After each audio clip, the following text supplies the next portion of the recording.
नमस्ते दोस्तों, मेरा नाम है हंस और स्वागत है आप सभी का हंस स्टोरी पर। क्या आपने कभी सोचा है कि जिस अनाज से हमारा पेट भरता है उसे उगाने के लिए किसान किस हद तक जा सकते हैं। आज की कहानी किसी भूत या चुड़ैल की नहीं है, बल्कि एक ऐसे खौफनाक गांव की है जहां फसलें पानी से नहीं बल्कि इंसानी धड़कनों से सींची जाती है। दिल थाम कर बैठिए, क्योंकि आज की ये कहानी खेत का पुतला आपकी रातों की नींद उड़ाने वाली है। रामू के गांव में एक अजीब रिवाज था। हर साल जब फसल लगती तो गांव का सबसे अमीर किसान अपने खेत के बीचों बीच एक बिजूका खड़ा करता था। लेकिन यह बिजूका घास फूस का नहीं, बल्कि पुराने फटे हुए कपड़ों के अंदर गीली मिट्टी भरकर बनाया जाता था। इस साल रामू के पिता की बारी थी। रामू ने देखा कि उसके पिता उस पुतले को बनाने के लिए रात के अंधेरे में खेत जाते थे। पुतला धीरे धीरे तैयार हो रहा था। एक रात रामू छिपकर खेत पहुंचा। उसने देखा कि पुतला बिल्कुल एक इंसान जैसा लग रहा था। वही कद, वही चौड़े कंधे, बस चेहरा ढका हुआ था।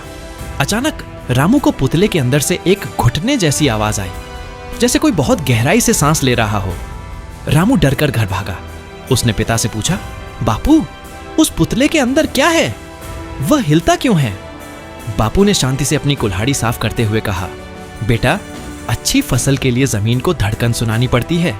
अगर पुतला शांत हो गया तो फसल सूख जाएगी। अगले 2 दिनों तक रामू सो नहीं पाया। उसे हर रात अपने घर की दीवार के पीछे से सरकने की आवाजें आती। उसे महसूस होता जैसे कोई भारी चीज जमीन पर घिसट रही है। गांव की गलियों में सन्नाटा ऐसा था जैसे मौत का इंतजार हो रहा हो। इसी बीच गांव का एक हंसता खेलता लड़का शंभू अचानक गायब हो गया। लोगों ने कहा वह शहर भाग गया, पर रामू ने शंभू की चप्पलें अपने बापू के कमरे के बाहर देखी थीं। आधी रात को रामू हिम्मत जुटाकर एक धारदार कैंची और टॉर्च लेकर खेत की ओर बढ़ा।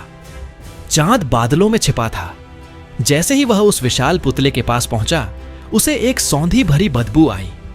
पुतले के पैरों के पास की मिट्टी गीली थी, जबकि पूरे खेत में धूल उड़ रही थी। रामू ने कांपते हाथों से पुतले के पेट वाले कपड़े पर एक छोटा सा चीरा लगाया। अंदर से मिट्टी नहीं निकली, बल्कि इंसानी खाल दिखी, जो पसीने और खून से सनी हुई थी।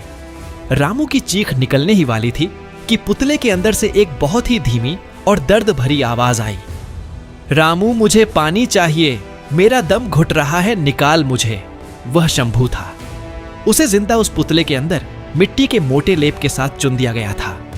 उसकी आंखें ढकी हुई थीं, पर वह रामू की आहट पहचान गया था। तो दोस्तों, क्या आपके गांव में भी कोई ऐसा अजीब रिवाज है? मुझे कमेंट करके जरूर बताएं। और हाँ, अगर आप डर का असली अनुभव करना चाहते हैं तो हंस स्टोरी परिवार का हिस्सा बने। और हाँ, बेल आइकन दबाना मत भूलना। रामू पागलों की तरह उस पुतले को फाड़ने लगा। शंभू, रुक, मैं अब भी सब ठीक करता हूँ। तभी एक ठंडी भारी आवाज उसके ठीक पीछे से आई, मिट्टी गीली रहने दो रामू, वरना जड़ें नाराज हो जाएंगी। रामू पलटा। उसके पिता के साथ गांव के मुखिया और 3 और आदमी खड़े थे। उन सबके हाथों में मिट्टी के तसले और कुल्हाड़ियां थीं। मुखिया की आंखों में कोई दया नहीं थी। उसने ठंडी आवाज में कहा, शंभू की धड़कन अब रुक रही है रामू, और फसल अभी आधी ही कटी है। अगर धड़कन रुक गई तो गांव भूखा मर जाएगा। रामू चिल्लाया, ये हत्या है, मैं सबको बता दूंगा। उसके पिता ने दुख भरी नजरों से उसे देखा और धीरे से बोले, तू तो मेरा बहादुर बेटा है। तूने ये सब देख लिया तो अब तू ही बता, गांव को बचाएगा या अपनी जान? रामू पीछे भागा, पर अंधेरे खेत में उसका पैर किसी चीज से टकराया। वह नीचे गिरा और उसने देखा कि वहां पहले से ही कई और पुतले अधबने पड़े थे। वे पुतले नहीं थे, वे गांव के उन गायब हुए लोगों के कंकाल थे जिनकी धड़कनें रुक चुकी थीं। गांव वालों ने उसे घेर लिया। मुखिया ने उसके बापू के हाथ में मिट्टी का एक बड़ा ढेला दिया और कहा, शुरुआत पिता को ही करनी चाहिए।